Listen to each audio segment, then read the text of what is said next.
What is going on, everybody? You are back on another edition of Ballin Over Beers.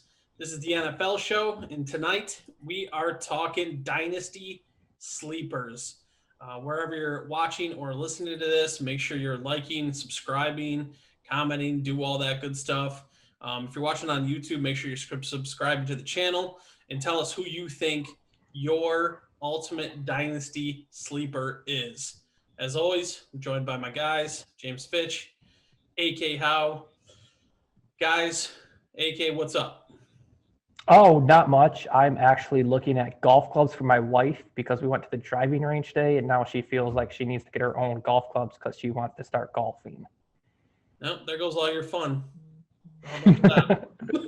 Those will get used 3 times. Most likely. All right, why don't you just buy her like the boxed top flight set that comes with like everything, the bag.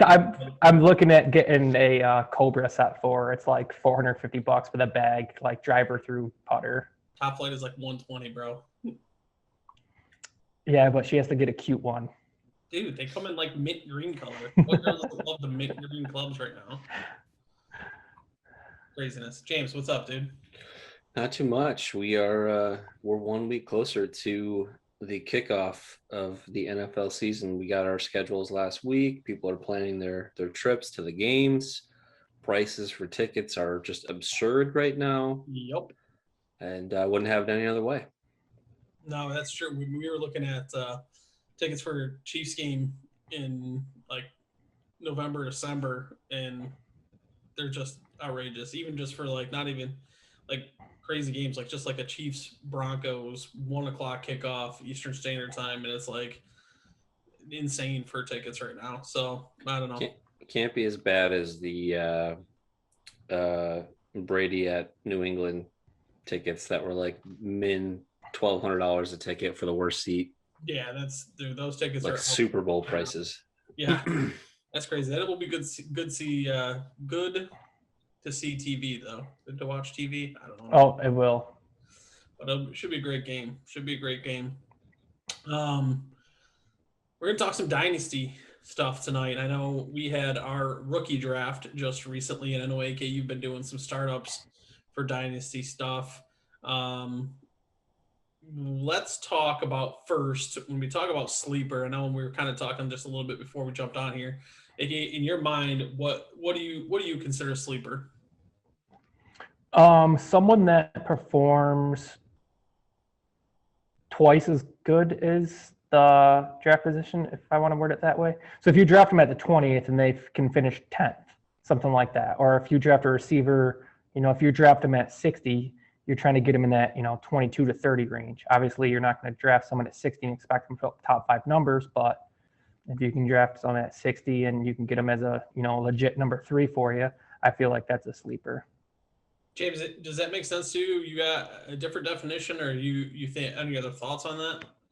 Yeah, I think that makes sense, and I'm kind of looking at it as like guys that aren't being drafted as starters. A lot of times like guys that you don't think you're going to be able to just, or maybe you think that you can plug them in, but somebody else doesn't. Like somebody that you think is just going to take advantage of opportunity or is an injury away from just being like a stud player. I tend to kind of look at it that way a little bit. Yeah, that makes sense. So basically, like, it doesn't matter what their draft position is. It matters if they're outperforming or you think that they have the potential to outperform their draft position, basically, I guess would be the best way to kind of define it of what we're looking at right now. AK, why don't you start us right off with somebody that you have as a dynasty sleeper? So the perfect example for how I look at like cut in half is someone like Matt Stafford. He's getting drafted like in the 15 to 20 range for dynasty quarterbacks and startups right now. He's only 33 years old. He, put up great numbers with the Lions with terrible coaching, and now he's on the Rams with a great play caller, probably the best weapons of his career. You're looking at someone that can easily come in the 3 to 8 range when healthy every year and dynasty for you. And like I said, he's only 33, so you got 5, 6, 7 years left with him. Yeah, I think Stafford this year is going to intrigue quite a few people, and myself included, because I've been a pretty big Matt Stafford guy from the jump. I think the talent is certainly there. He's probably got one of the best arms to ever come out of college football. I mean, his arm is that good, and I think it's just people haven't noticed because he played for the Lions for so many years. They've been so bad, right? So he's definitely somebody that I'll keep my eye on. People watch him once a year. Right. Everybody, you see him on Thanksgiving, and then you really don't see him again. So I'm certainly interested to see what he's going to do with the Rams. They seem to be, obviously, we've talked before about their offense. They're one of the better offenses, and I think that a lot of the stuff they do will play to his skill sets. So, James, any thoughts on Stafford, or you want to move on to somebody that you have? No, I think that's a good pick. I think he's going to be. I think his situation is a big upgrade for him. I think he's going to have a hell of a year, and he'd be a guy that I'd be excited to be starting. Yeah, absolutely. Let's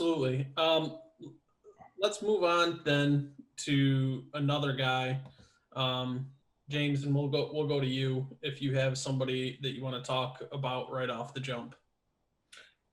Jameis Winston is a name that I think comes to mind. I think he's a guy that people might be sleeping on a little bit. I think he's going to end up being the starter in New Orleans. I mean, are they really on record as to who they feel is going to be QB1 going into the season right now, or are they kind of keeping that under wraps? I haven't heard much. I don't know, to be honest. I don't think they've really flat come out and said, have they? No, it doesn't seem like it. I mean, no. There's a good chance that Taysom Hill plays quarterback, right? Like, he may not be the starter, but he's going to get snaps. He's going to play in that position. But Jameis Winston's a guy that I wouldn't hate having on my roster going into the season, especially if you're in like super flex leagues.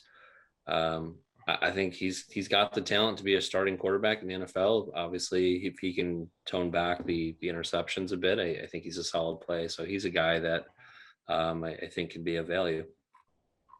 Yeah, I'm a big Jameis fan to begin with. I think that he could be an absolute stud in the Saints offense. We talk about Matt Stafford and getting paired up with a great play caller. Well, arguably Sean Payton's probably been one of the best over the past few years, and obviously Drew Brees has helped him with that. But I think that Winston does bring a little bit different of a skill set to the Sean Payton offense, where he can push the ball vertically down the field, which we really haven't seen, right? Because of Brees and in his arm issues, he hasn't been somebody that's been able to do that. So for me, I think that's a great pick. And who doesn't love Jameis Winston? I mean, the dude literally is one of the most just exciting guys to watch. Like, every time he drops back, it's either going to be a 50-yard touchdown or a pick six. I mean, how can you not love that? There's a great chance of either of those things. Right, exactly. So really can't. The one thing. Go ahead. I was going to say, the one thing I do really like about Jameis is if you play in a 6-point league instead of a 4-point league for passing touchdowns, because he doesn't really run the ball. So in the 4 points, you do want to get the little running quarterbacks, but if you play in a 6-point league, that eliminates a lot of his interceptions. He's going to throw.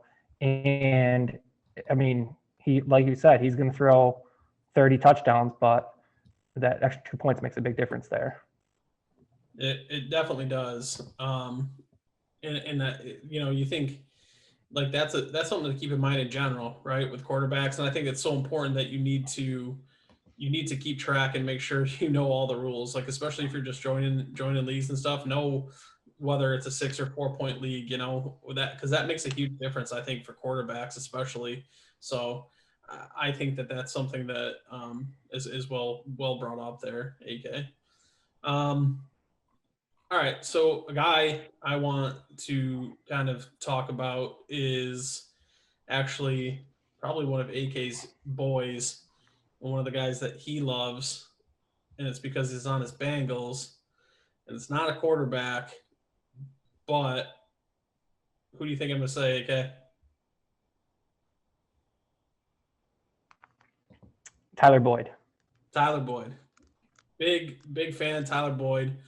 I think that he is going to be somebody that could absolutely go off this year with Joe Burrow coming back and being healthy. You look at some of the numbers that he put up last year when Burrow was healthy. He had 3 games over double-digit targets, 2 games with double-digit receptions, another one with 9 catches. He had multiple 100-yard games. I think he's going to be able to be play out of the slot where he's most comfortable. It's where Joe Burrow loves to throw, is in between the hashes. I think that Boyd could be set up for a pretty big year, and he's somebody that I think is kind of slipping not too far down, but I think he could certainly overperform where he is being drafted right now. You hate that or love that? No, I love that. I think the slot is the natural fit for him, and I think he's going to put up huge numbers. I think that whole offense is going to put up big numbers, to be honest with you. Yeah, if I can just jump in quick, I think that's going to be a high-performing offense. I don't think you can go wrong with the top 3 receivers in that offense. Mix in, those guys. I think if you have shares of those guys, I think you're feeling pretty good. I agree. And let me ask about this, James. With Dynasty, does it make sense to even stack like this offense, for example? Or I think you could get a lot of these pieces and you can get them in pretty good spots. Does it make sense to stack in Dynasty like that?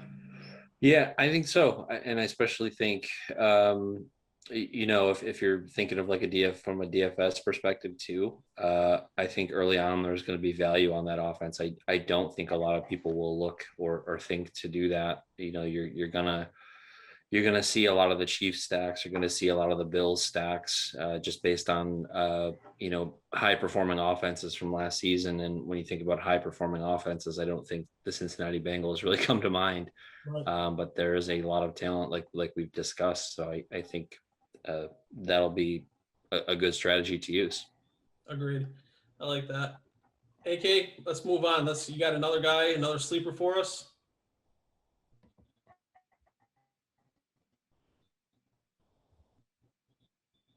Is AK frozen?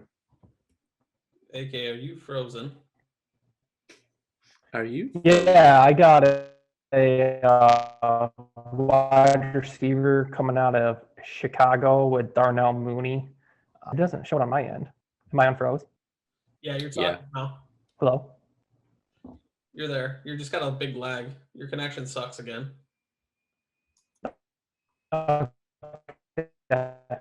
I was saying I like no, can you hear me? Yeah. Okay. I like Darnell Mooney from the Bears. Rookie year last year, he had 98 targets with Mitch Trubisky, who probably missed 5 or 6 deep balls to him. Who knows if they would have been touchdowns or not, but he's getting a major upgrade at quarterback, either with Dalton or Fields. And as the number 2 receiver who's a legit deep threat, I think you can buy him pretty cheap right now in Dynasty, or even draft him if you're doing redrafts. Yeah, Mooney's an interesting guy. I think that one of the things that is probably going to actually help him is Allen Robinson staying around, right? Like there was a lot of speculation this offseason that Allen Robinson would be going somewhere else, but he ends up staying, right? He ends up getting paid or franchise tagged, I believe, and he's still there. And I think that's huge for Mooney because it's going to allow him again to not draw most of the coverage. And AK is right, man. You watch some of the highlights of Darnell Mooney, and he is just wide open, and Trubisky is just airmailing him the ball on multiple occasions. So that's going to be a certain interest one. James, what do you think? Is it going to be Dalton or Fields? It's got to be Fields, right? From day one for Chicago. Yeah. I think the draft capital given up. I think what Dalton is, and I know the Dallas surrounding core when he went in didn't really do him a lot of favors, but I just think that we saw last year that he's probably not really a starting quarterback at this point. Definitely. I agree with you. All right. Do you have a second player that you like, James? Yeah, I'm going to go back to the Saints. I'm going to go with a guy that's entering his second season, Adam Troutman, tight end. I think he showed he had some promising games last year. Jared Cook left the team, so he's tight end one now, and I think he could be a target down the middle for Winston. So I'm going with that Winston Troutman stack. I'm going to be playing that a lot this year, I think. Probably not, but it could be a cheap stack to look to, but I think he's a guy in Dynasty too that he'd be great to have on your roster, especially at a position where it's kind of a crapshoot, right? At the tight end position, you don't really ever know what you're going to get outside of those like top 3 or 4 guys, but I think he's a potential breakout candidate, whether it be this season or kind of that third year where you see tight ends break out. Yeah, I like that call a lot, and we've talked at length. I feel like on multiple shows about how it takes tight ends time, especially in fantasy and stuff. So Troutman is a guy with a lot of talent in his second year, like you mentioned. That's a pretty good call, not somebody that was really too high on my radar. So I like that. That's a good one. Guy that I'm going to go with is probably one of the players that benefited the most from the draft by his team not selecting his position, and that is Myles Gaskin of the Miami Dolphins. There was rumors basically that the Dolphins were going to be one of the teams that were going to be extremely high in the running back market, and it just never came to fruition, right? They got some guys, undrafted guys late and stuff, but Gaskin seems to be the guy there, and Selvin Ahmed, who stepped in for Gaskin when he was injured there. But Gaskin is somebody, man. He kind of came out of nowhere, right?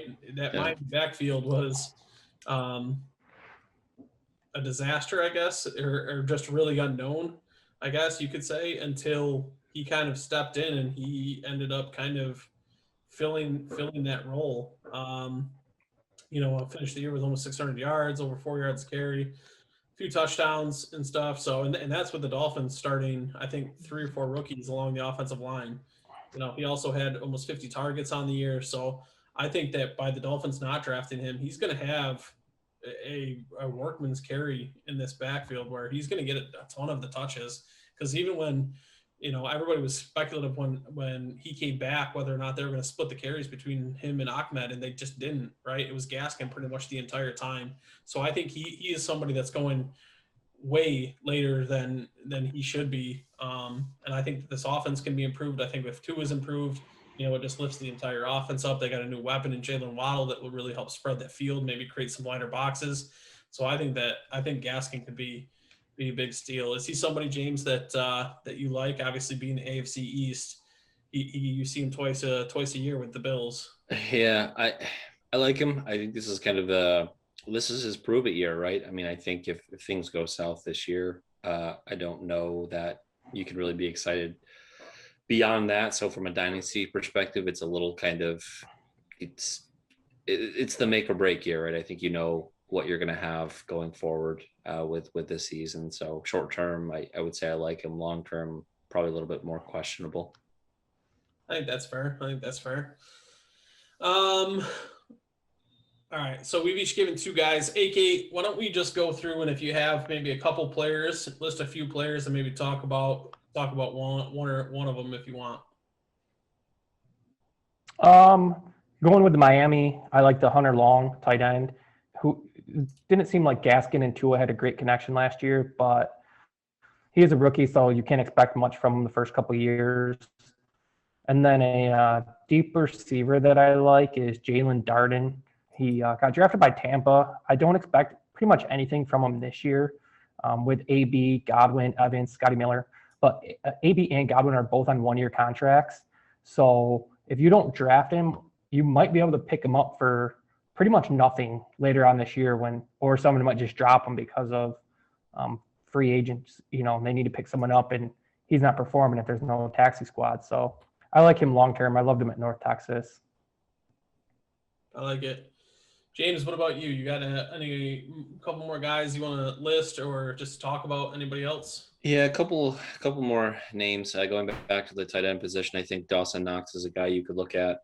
He's entering his third year again, kind of that potential third year breakout in an offense that took a big step last year. I think he's probably known for having issues with catching the ball. Hopefully you see a guy like him take a big step forward in that third year and produce. He had only 300 yards and 3 touchdowns last year. I think he can take a big step forward from that. So he's a guy I would look at. And then Jeff Wilson, he's consistent. I mean, he's still in that San Francisco offense. They lost McKinnon and Coleman. I know they drafted a guy, and so there's going to be competition there. But I think there's trust with a guy like him. He had what was it? Was it 10 touchdowns last year? Just crazy numbers. Like every time he goes in, he's going to put up a decent fantasy points for you. So he's a guy that you can kind of stash into roster. And I think he played in 12 games last year, and you can expect him to get some playing time. So he's a guy I like at the running back position. Not a guy that I'd feel great about like starting every week, but just kind of a deep roster stash. Very nice, very nice. I'm also going to go with a couple rookies. Amari Rodgers, wide receiver out of Green Bay. He is somebody, he kind of reminds me of Randall Cobb. He's going to work a lot out of the slot. I think that with the way the weapons are in Green Bay, he has just an opportunity, maybe a little sooner than a lot of other players might not, where other players might not have that. So he's pretty interesting to me. Another one in that same division is Jabar Jefferson, the running back out of Detroit. So obviously Detroit has DeAndre Swift and Jamal Williams, who they brought over, in free agency from Green Bay. I think, what Jabar Jefferson is he's a little bit bigger of a back, maybe a little bit more natural of a runner than Jamal Williams, and he's bigger than DeAndre Swift. So he's kind of unique in that sense where, Jamal Williams, I think he'll do a little bit of the same stuff that he was doing when he was in Green Bay, where he's kind of a good pass catching back. He can pass pro well. He can spell DeAndre Swift every so often. DeAndre Swift isn't the guy that I don't think is going to get 25 touches a game. So Jefferson might be somebody that can step in and get carries, maybe goal line carries and stuff. So he's interesting. And the last one is Kylan Hill, the running back for Green Bay out of Mississippi State. I think that he is somebody that could step in and do that Jamal Williams role where he might be able to maybe not split the load with Aaron Jones and A.J. Dillon, but he is a good pass receiving back. And we've seen, in that offense, as James obviously knows, they love to spread the wealth to the running backs in Green Bay. So, which is obviously, frustrating for any fantasy owners when you're getting that. But it's just there's very few running backs these days in general that aren't getting some sort of split. So any thoughts, AK? Anything else you want to touch on as far as Dynasty is concerned? Yeah, I was going to ask.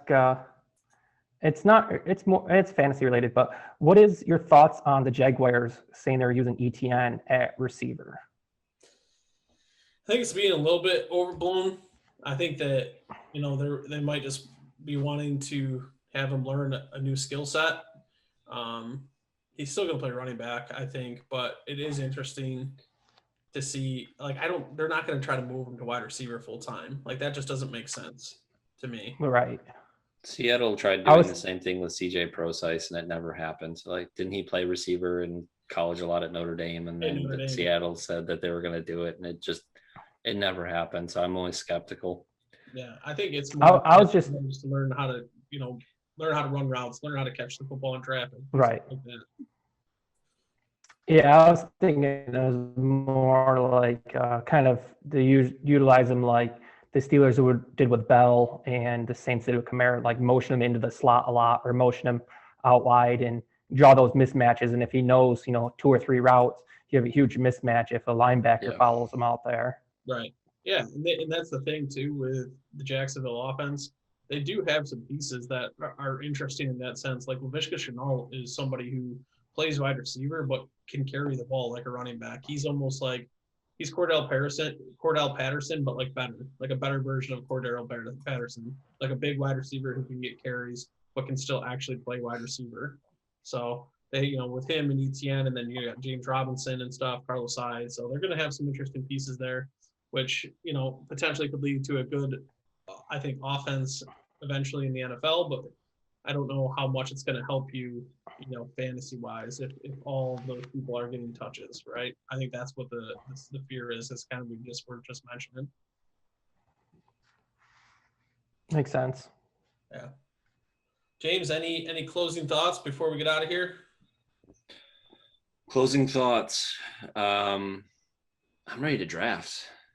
I'm just ready to start doing drafts. I know, AK, you're probably doing a lot of best ball drafts. Yeah, I've been doing a couple. I kind of wait on the best ball drafts, especially on like their tournament editions, because everyone's in the same pool and you're fighting for that $1 million. I think it's kind of, you can get lucky and draft, that backup with the starter gets hurt now, but it blows when you draft a starter and he gets hurt. Yes, it does. You were in like slow motion talking there, so it was a very a good point, but very slowly brought out. No, but no, that makes sense. And let me ask you this, and we'll just bring it up because it's my team.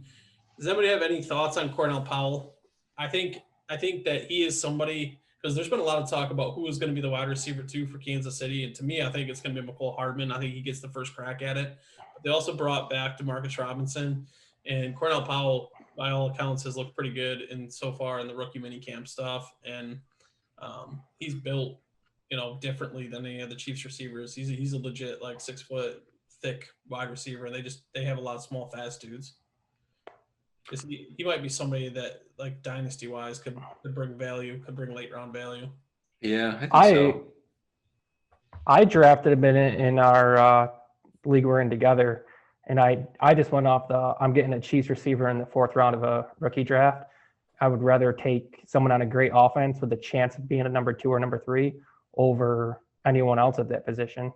Yeah, I think that makes sense. Yeah, and they just I didn't even know they had signed Tajay Sharp, but I think they cut him recently, like today, I think it was. Yeah. I didn't even know he was still in the league. I had no idea either. It's a name that I think Dynasty Twitter probably knows pretty well from the last 2 years, but hasn't really amounted to much. So, whenever they're cutting competition, that's good for his odds of being successful. So, absolutely, yeah. They released Sharp, so we'll see. All right. This was the Ballin' Over Beers NFL show. We're talking Dynasty Sleepers. That is James Fitch and AK Howe at Pitchy24 and at Kenny Truelove on Twitter. You can find me on Twitter at JDiz6017 and at Ballin' Over for our Ballin' Over Beers site. Again, we appreciate everybody being here. Make sure you're hitting that like on the way out. We'll talk to you later.